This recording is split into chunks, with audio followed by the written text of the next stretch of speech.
عمرك سألت نفسك آخر اليوم هو أنا عملت إيه؟ إيه اللي حققته النهارده؟ تحس إنك كنت مشغول طول اليوم، بس لما تيجي تحاسب نفسك تكتشف إن أنت ما أنجزتش ولا أي حاجة. السر مش إنك كسول، السر إن وقتك بيتسرق منك كل يوم في 3 فخاخ صغيرة، لدرجة إنك مش واخد بالك إن هم أصلًا سبب ضياع عمرك. في الفيديو ده هنعرف مع بعض إيه هم ال3 فخاخ وإزاي نتجنبها بخطوات عملية تبدأ بيها من النهارده. أنا عبد الله مصطفى وباساعدك بخطوات عملية إنك تستغل وقتك وتعيش حياتك بتركيز.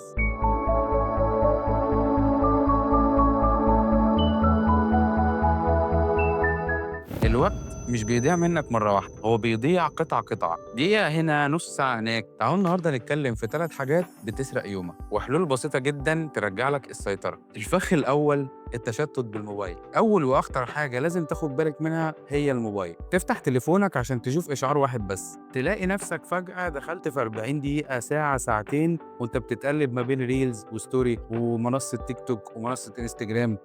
الموضوع صدّقني خطير جدًا، لإنّك مش بتاخد بالك إن بيضيع ساعات كتيرة جدًا من عمرك وأنت مش واخد بالك. طب الحل إيه؟ في حاجة اسمها قاعدة ال15 دقيقة.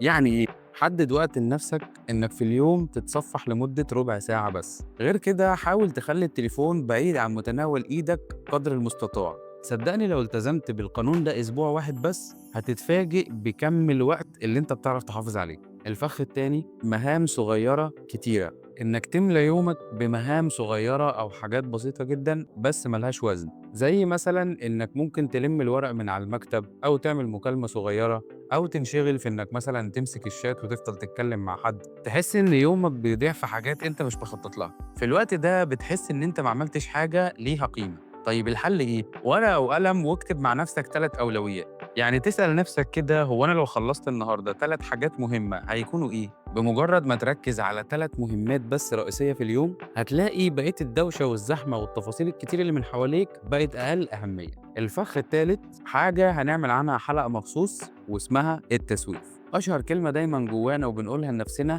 بكرة هعمل كذا، والمشكلة إن بكرة عمره ما بيجي. المذاكرة، الجيم، قراءة كتاب، هتعلم مهارة جديدة، كل الحاجات ديت هتتعمل بكرة. الحل في الفخ ده إن إحنا نتجه ناحية قاعدة الدقيقتين. لو أي مهمة عندك أو أي حاجة مستعجل عليها هتاخد منك دقيقتين اعملها على طول، ولو الموضوع أكبر من كده وهياخد منك وقت ابدأ بدقيقتين بس. زي إيه كده؟ زي إنك تفتح مثلا كتاب وتقرأ سطرين بس، أو لو عندك مهمة معينة تفتح نوت أو برنامج وورد وتكتب اللي أنت عايز تعمله حتى في سطرين وخلاص على كده. مجرد إنك تبدأ حتى ولو كانت بحاجة بسيطة ده بيكسر حاجز التسويف. طيب كده أنت عرفت التلات فخاخ اللي وقتك بيتسرق فيهم: التشتت بالموبايل، المهام الصغيرة، التسويف.